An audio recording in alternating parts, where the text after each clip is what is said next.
사랑과 은혜가 풍성하신 하나님 아버지 감사합니다. 지난 밤에도 저희를 지키시고 보호하사 이 아침을 깨우며 주님 전으로 나오게 하심에 감사를 드립니다.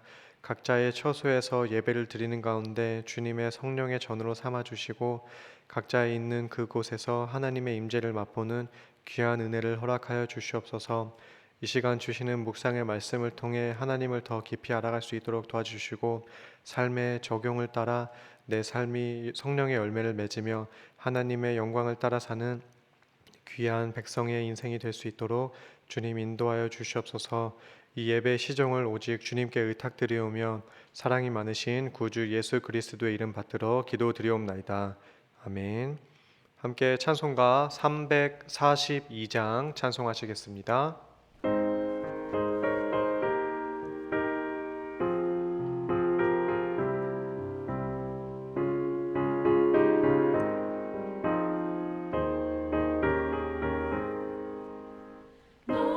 시험을 당해 죄 짓지 말고 너 용기를 다해 못 물리치라.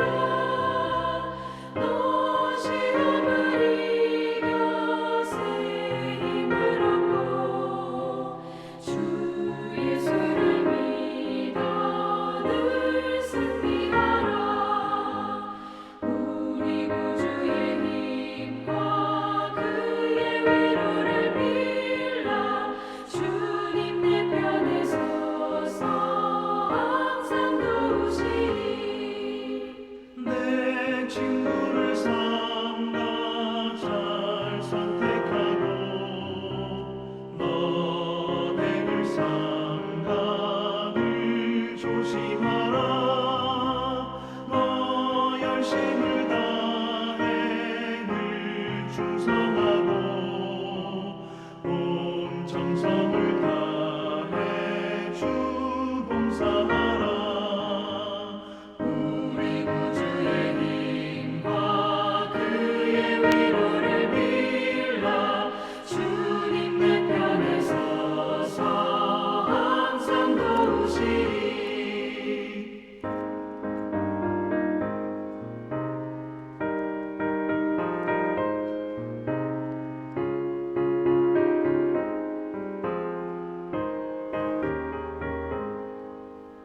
잘 이기는 자는 상 받으리니 너 낙심치 말고 늘 전진하라. 내 구세주 예수 힘 주시리니 주 예수를 믿어 늘 승리하라. 우리 구주의 힘과 그의 위로를 빌라. 주님 내 편에 서서 항상 도우시리.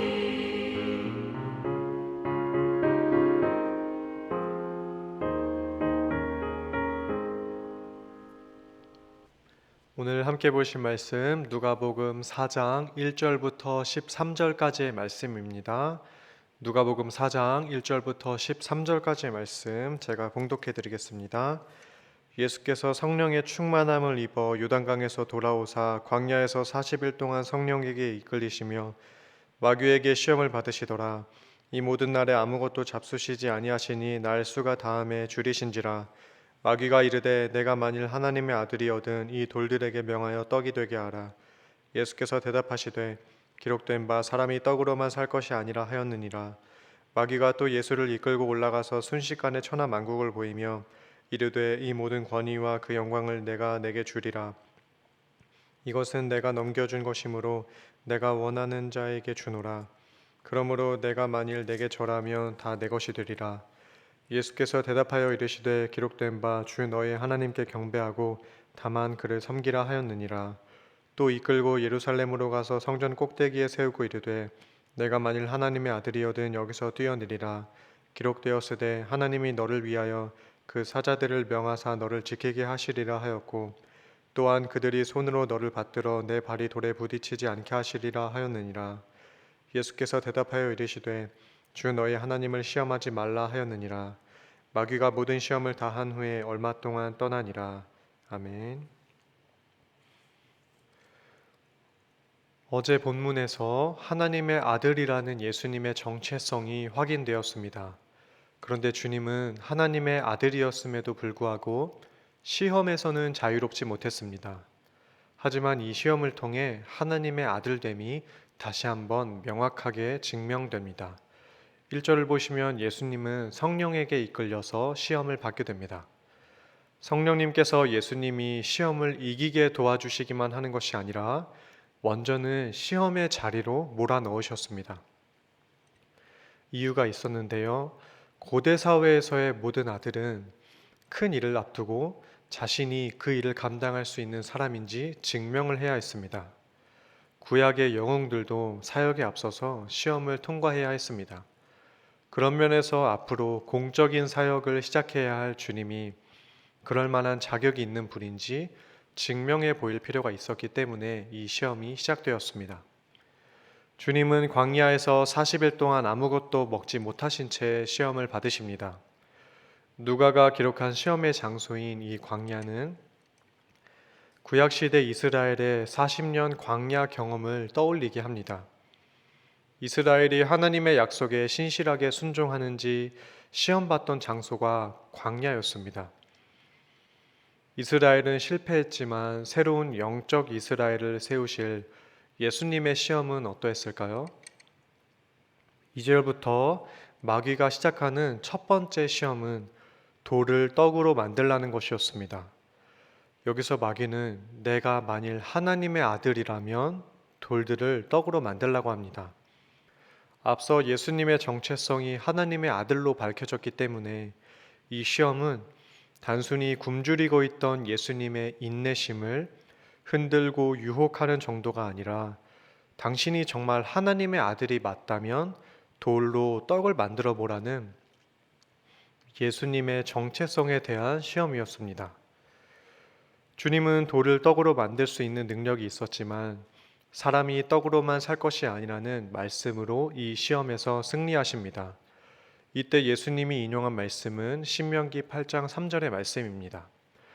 너를 낮추시며 너를 줄이게 하시며 또 너도 알지 못하며 내 조상들도 알지 못하던 만나를 내게 먹이신 것은 사람이 떡으로만 사는 것이 아니요 여호와의 입에서 나오는 모든 말씀으로 사는 줄을 내가 알게 하려 하심이라.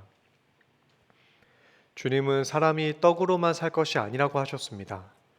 떡이 필요 없다는 게 아니라 떡이 사람의 생을 책임져 주는 전부가 아니라는 의미입니다. 적지 않은 사람들은 소득이 높아지고 삶의 경제력이 안정이 되면서도 공허감을 느낀다고 합니다. 우리의 진정한 필요는 떡만이 아니기 때문입니다. 마음의 결핍과 영적 공허감을 채울 수 있는 것은 오직 하나님의 말씀입니다. 그 말씀을 통한 은혜가 충만히 임하는 오늘 하루가 되시기를 간절히 소망합니다. 이러한 첫째 시험을 마친 마귀는 두 번째 시험을 위해 예수님을 이끌고 한 곳으로 올라갑니다. 다른 복음서에 의하면 시험산인데요. 이곳에서 마귀는 모든 나라를 다스리는 권위를 자기가 넘겨받았다고 하면서 자신이 이 모든 권위와 영광을 줄 수 있다고 말합니다. 그러면서 자신에게 경배하기만 하면 이것들을 다 주겠다고 거래를 시도하고 있습니다. 만약 예수님이 세상의 권위와 영광을 얻기 위해 이 땅에 오셨다면 이러한 거래를 충분히 받아들이셨을 것입니다. 하지만 그것이 예수님의 목적도 아니었고 또 그렇게 되면 예수님은 하나님의 아들이 아니라 마귀에게 무릎 꿇는 패배자가 되고 맙니다. 예수님이 받을 권위와 영광은 이러한 마귀가 아니라 그의 아버지인 하나님이 주시는 것입니다. 그렇기 때문에 예수께서 경외하고 경배해야 하는 대상은 오직 하나님뿐이셨습니다. 두 번째 시험에서 예수님은 또한 신명기의 말씀을 인용합니다. 6장 13절의 말씀입니다. 내 하나님 여호와를 경외하며 그를 섬기며 그의 이름으로 맹세할 것이니라. 예수님은 첫 번째 시험처럼 신명기의 말씀을 가지고 두 번째 시험도 이기셨습니다.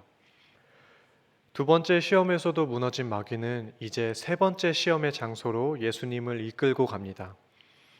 이번에는 예루살렘 성전의 꼭대기에 주님을 세웁니다. 역사가 요세푸스에 의하면 이곳에서 아래 낭떠러지를 쳐다볼 때 현기증이 날 정도였다고 합니다. 이런 곳에서 마귀는 예수님에게 당신이 하나님의 아들이라면 뛰어내리라고 시험합니다. 첫 번째 시험과 마찬가지로 하나님의 아들인지에 대한 시험이었습니다. 이때 마귀는 본인이 먼저 말씀을 인용하면서 주님을 시험합니다. 시편 91편 11절 12절의 말씀인데요. 그가 너를 위하여 그의 천사들을 명령하사 내 모든 길에서 너를 지키게 하심이라. 그들이 그들의 손으로 너를 붙들어 발이 돌에 부딪히지 아니하게 하리로다 라는 시편의 말씀을 가지고 예수님을 시험했습니다. 이러한 마귀의 속셈을 자세히 들여다보면 지금 예수님을 시험하는 듯 하면서 예수님을 지키고 보호하시는 하나님도 같이 시험하고 있습니다. 이번 시험에도 예수님은 신명기의 말씀을 인용하면서 대응하십니다. 너희가 마사에서 시험한 것 같이 너희의 하나님 여호와를 시험하지 말고. 이 말씀의 배경이 되는 출애굽기 17장을 보면 출애굽한 이스라엘이 르비딤에 도착했을 때 마실 물이 없어서 우리가 다 죽겠다라고 주님을 원망합니다. 그래서 하나님은 호렙산에 반석을 쳐서 물이 나오게 하셨습니다. 그 후에 모세는 그곳의 이름을 시험하는 곳이라는 의미에서 마사라고 불렀는데 그곳에서 이스라엘이 여호와를 시험하여 여호와께서 우리 중에 계신가 안 계신가 시험하였기 때문입니다. 그래서 예수님이 이 배경을 근거로 하나님을 시험하지 말라고 훈계하셨던 것입니다. 하나님은 시험의 대상이 아니라 믿음의 대상이기 때문입니다. 오늘 본문 마지막 13절을 보면 마귀는 얼마 동안 떠났다라고 말합니다. 마귀는 아주 떠나지 않았습니다. 그래서 예수님의 공생의 사역 내내 지속적으로 따라다니면서 예수님과 그를 따르는 이들을 시험하고 유혹했습니다. 이러한 마귀의 시험은 오늘을 살아가는 우리들에게도 동일하게 적용됩니다. 그래서 우리는 예수님의 승리를 기억해야 합니다. 세 가지의 시험을 맞닥뜨린 예수님은 오직 말씀에 근거해서 승리하셨습니다. 마귀는 하나님의 말씀을 떠나도록 시험했지만 예수님은 철저하게 말씀에 머무르시면서 하나님의 아들이라는 것을 증명해 주셨습니다. 이와 같은 예수 그리스도의 승리를 뒤따라서 우리 또한 주님의 말씀으로 날마다 승리할 수 있는 복된 인생들이 다 되시기를 간절히 소원합니다. 기도하겠습니다. 사랑과 은혜가 풍성하신 하나님 아버지 감사를 드립니다. 오늘 주신 누가복음 묵상의 말씀을 통해서 다시 한번 우리가 시험 앞에 마귀의 유혹 앞에 어떻게 승리해야 하는지를 살펴보게 하심에 감사를 드립니다. 우리가 늘 시험받는 말씀의 시험 앞에 우리가 이 말씀으로 승리할 수 있도록 날마다 묵상을 게을리하지 않게 하시고 주님의 이 말씀을 마음판에 새기며 분명하게 인지할 수 있도록 주님 지혜와 명철을 더하여 주시옵소서. 우리의 영원한 삶의 기준인 이 말씀에 따라 좌로나 우로나 치우치지 않는 신실한 인생들이 다 되길 주님 인도하여 주시길 간절히 소원합니다. 또한 이 시간 우리의 마음의 소원과 기도의 제목들을 가지고 나아가오니 주님의 선하신 뜻에 따라 주의 경륜에 합당한 응답을 내려 주시옵소서. 그와 같은 우리의 인생들을 통하여서 하나님의 복음이 널리 전파되는 복된 은혜 또한 허락하여 주시옵소서. 감사드리며 사랑이 많으신 예수 그리스도의 이름으로 기도드리옵나이다. 아멘. 하늘에 계신 우리 아버지여, 이름이 거룩히 여김을 받으시오며 나라가 임하시오며 뜻이 하늘에서 이루어진 것 같이 땅에서도 이루어지이다.